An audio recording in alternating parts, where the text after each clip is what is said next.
Stanley Mboro. I work with Muungano Wanavijiji, and I was the lead project officer for the Safe and Inclusive Cities project. My name is Dennis Mwangi. I was the secretary of my group during the classes. My name is Barbara Derrick, and the role that I played in Safe and Inclusive Cities is that I'm a pioneer of a group. So when I first got involved in psych, I did not belong to any group. So after going through the training, the program, I thought it wise to begin a group so that I can implement all that I learned in Safe and Inclusive. Jina ni Pauline Gumo. Mimi ni mkaaji wa Mathare na mzaliwa pia wa Mathare. Mimi ndio pointer wa psych wa Muungano. Inclusive ilikuwa tukiwa na partners watatu wenye walikuwa ni Plan International, Uraia. Tuliimplement kwa mitaa mitatu. Ile ni hospital ward, Mlango Kubwa na Mabatini. Mimi naitwa Anastasia Njoki. Mimi ni chair lady kwa group yetu. Nilipata invitation, alafu that friend of mine akanipeleka. So by the time alinipeleka akaniambia ni open forum, watu wanaweza join wapate masomo, and there it was, nika-join too. So within the program tulikuwa tunafundishwa about decent income. So nilienda nikachukua group yangu ya Green 4B, nikaanza kuwafundisha on what tulikuwa tunafundishwa tukiwa kwa hizo classes za psych. So after that tukaanza kusave kidogo kidogo. Naitwa Joy ID. Kwa Safe and Inclusive Cities nilikuwa TOT. After kwenda training zao nikarudi mtaa kwa group yetu kubonga na madem kuhusiana na information yenye nimetoka nayo huko, nikawaletea ndio pia hao wapate hiyo information waitumie poa. We had 6 settlements that we were implementing the program. That is in Kisumu we had 2. We had Nyalenda and Kondele. In Nairobi we had 4. That is Mukuru, Huruma, Mathare and Kibra. The main reason that the federation opted to implement the program in the 6th settlement was because we have had previous engagement in this settlement, and basically we wanted to deepen into the work that we've already put in those settlements. So it was a strategy for us to really engage the community and get into depth engagement. I was in a class called Decent Work. At first, as I started my own business, it was hard because I didn't have the skills. But as for now, after the classes, I was taught so many things about how to start a business, and I think I'm going well with my business. I started one recently and I think it's going well. Like right now, I would say that I'm not at the same point that I was before I joined this program. Before I joined, of course, I didn't have any group. Of course, I didn't have any income generating activity like now. And I can also say that my relationship with community stakeholders has also improved. As I mentioned, we were 3 partners in the program. One of them was Muungano Alliance, the other one was Plan International and Uraia Trust. All of us had specific areas that we were putting our effort in the 3 interventions that I had mentioned. So I think the partnership was an awesome thing, and every partner had a role that they were bringing to the table and a different angle of how they implement and put their work out here. So I think Plan has been strong in the issue of SGBV and child protection, and also in youth engagement. So they were bringing that to the table. Uraia Trust is strong in governance and matters accountability. So that was the role that they were playing. For us, we are strong in community engagement at the community level, and they're really putting our work to direct beneficiaries in different communities. So that was one of the reasons that we were brought to work together. I just have to say that nitaendelea na what I'm doing. No. Empower girls to be people in the community. Any people valuable in the community. Wasiji involved and anything to do with crime to avoid sana. When we talk about youth-led program or youth-led project, we expect that the young people really sit down, design a youth program or a youth project that they feel that would address the needs that they have, and not only implement projects that are brought to them, but they are also given an opportunity for them to design programs and they submit them to various donors. Because from my observation is that the young people have this knowledge, the young people are able to do all that they can within their community to ensure that they are secure, they are safe, they feel homely as other areas. So I think it's really for us to trust in the young people and push and walk the journey with them. You know, we should accept that they are the majority and they have all this knowledge that they want to share out with various partners out here. Yeah, I think, and it's also one thing that I have seen the government is doing. The government sits in the offices, design programs, and then bring them to the young people without really putting the young people at the decision-making table. For them to say, yes, we have this need, but probably this is not our number one need. Our number one need is another issue. And yeah, and this how I would like to implement it. And I think from where I sit, that would bring a clear definition and a clear roadmap of a youth-led program. Kwa majina naitwa John Kimani, jina ya mtaa najulikana Jonte, na kwa program ya Safe and Inclusive mimi ndio nilikuwa mobilizer pande ya Huruma. Kwa majina ni Phyllis Oyuga. Role nilicheza ni kama TOT wa Decent Work. My name is Violet Ndieri. Group chini ya Mnazi. Nilikuwa one of those members wenye walibahatika kukuwa trained na muungano wa vijiji kwa training ya Decent Work. Kwa majina Simon Mwangi, nimekuwa kwa training ya safety under muungano pande ya Kiamaiko, Huruma Ward. Okay, kwa majina naitwa Charles Odiworo Odhiambo. Safe and Inclusive City nilihusika through Jonte. Jonte ndiye alituletea training kwa train. From 2018 wakati muungano iliweza kutu identify kama mobilizers within different areas, first of all tulipatiwa training. Sisi tulitrainiwa na tulitrainiwa on safety sana na tukatumia manual ambayo ilikuwa ina guide so that ndio tukuja hapa kwa ground to train. Kwa mobilization, I think tulikuwa na mtu specific ana mobilize, alafu tulikuwa na network. So kupata hizi groups zilikuwa very easy. Kile nilikuwa nafunza ni kuhusu budget, kuhusu leadership ya group na kuhusu savings. Tulitrainiwa vitu mingi, tukatrainiwa venye mtu anaweza save, mbinu za kusave, na venye unaweza relate na community.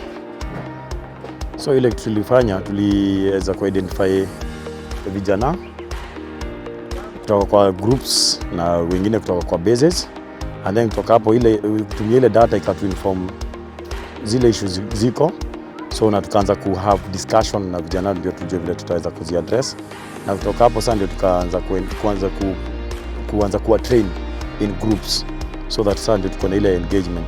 Then after kuwa training groups hatukuachilia, so hata tukiwa train bado tuna retain zile groups na tuna retain ile communication, so that tuendelee pamoja na kuaddress zile issues within the project na pia without the project. So ni pia kwanza preparation in case training itaisha, group ita sustain na wale vijana wataendelea na pia wanaweza jisongesha mbele hata kama mradi utakuwa umeisha.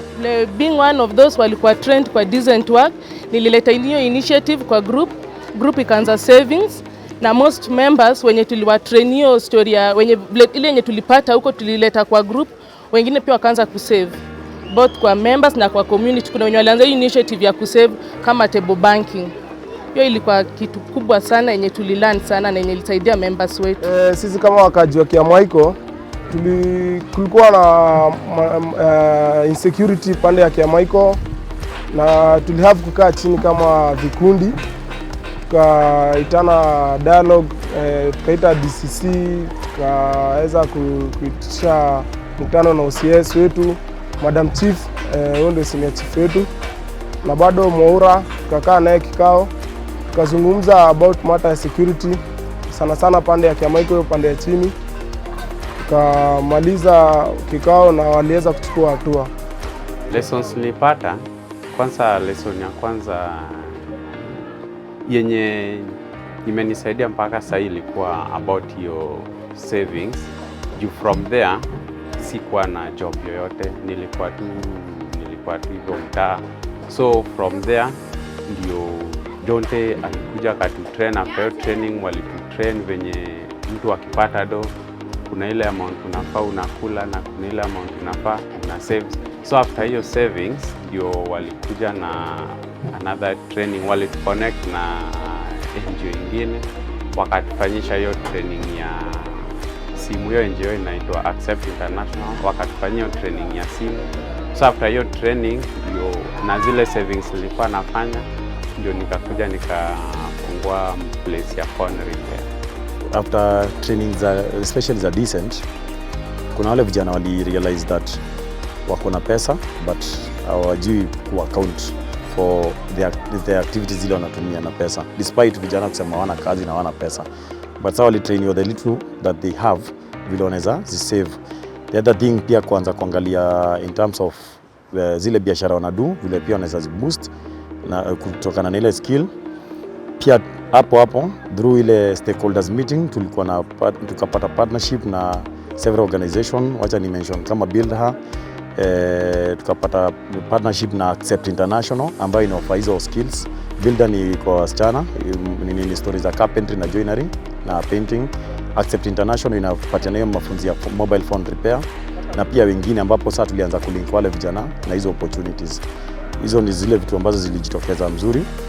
The other thing, pande ya safety ilileta uhusiano baina ya vijana na security agencies, ambapo kama polisi, the administration. Mbeleni ilikuwa kijana pia kusikia chief kwa area ilikuwa ni wasiwasi mwingi sana, na pia kukaa karibu na Karao na kumweleza issue, because tulikuwa tuna believe Karao tu ni adui. Kitu yote ninatokea huwezi muongelesha, either kuslap ama akuongelesha vibaya, lakini ili bridge hiyo gap ya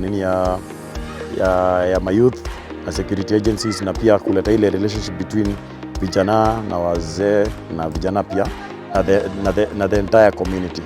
So hizo ndio zilifanyika mzuri. Mimi individually ili make up nikakam na mind, nikaweza kufungua ka small business kenye katanisaidia, na pia ikani boost mimi mwenyewe kivyangu, ikaniwezesha nikaanza kusave mwenyewe kivyangu mimi mwenyewe. Hiyo ndio kitu yenye nililearn sana, ikanipatia ile moral yenye naweza jisavia pesa, si lazima ni save kwa chama, kimimi mwenyewe naweza isave. Sasa through hiyo kufikisha ripoti, barua, kufuatilia zile barua na mambo 2-3, nimekuja kujua our duty bearers ni so friendly sana kwa community.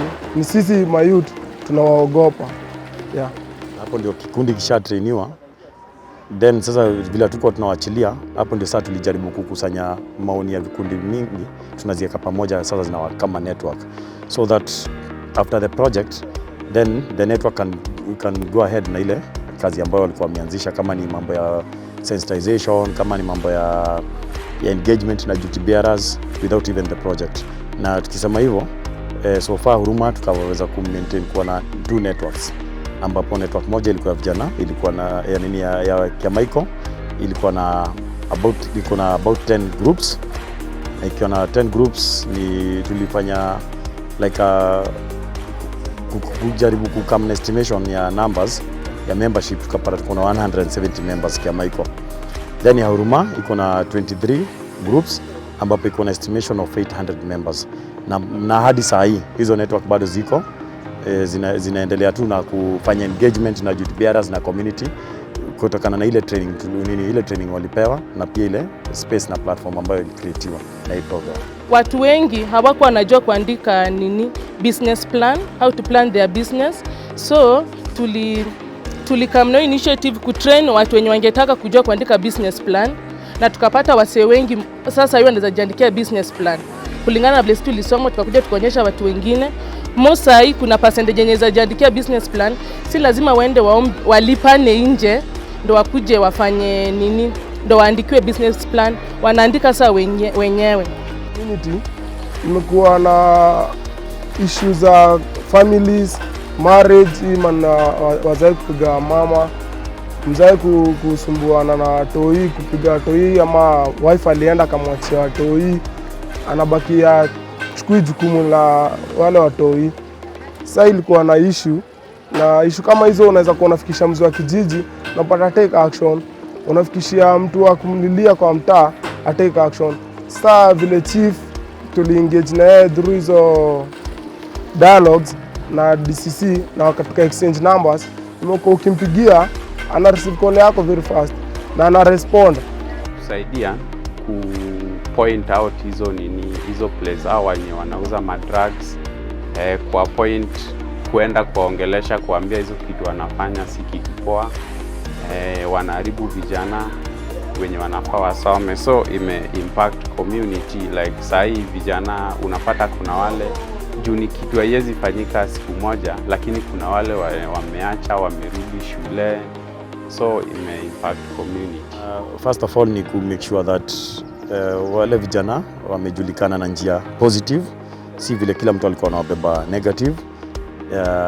The other thing imeleta ile uwiano between vijana, community yote at large na wazee wa vijiji, na pia imefanya watu wengi wameweza kuelewa kazi tofauti za zile ofisi ambazo za serikali ziko karibu na pia vile zinaweza wasaidia. So far sasa after project watu wanaenda kama wanafanya wanajituma tu huko kupata usaidizi kulingana na vile wana ile matatizo ambayo wako nayo. Jambo la kwanza, mimi ni beneficiary wa yale mafunzo, so niliweza kupata yale mafunzo. Kuna mambo mengi sana siko najua. Ya pili kanipatia motisha ya kuweza kuzunguka mtaa yangu na kuweza kuongea na wale vijana, na ilinitengenezea jina. So personally nimegrow, na hiyo ni kumaanisha niko ready kufanya any other program, hata iwe ngumu kiasi gani, already imeshanitayarisha. Nashukuru muungano, wale wahisani pia wamekuwa hapo, wafadhili ambao wamewezesha hii project,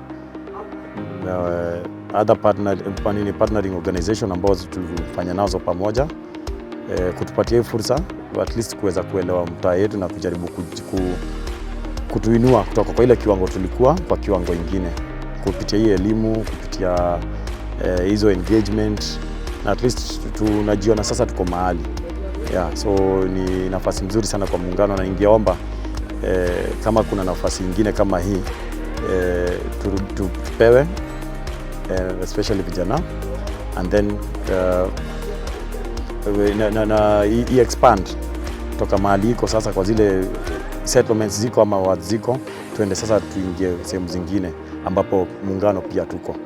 Asanteni.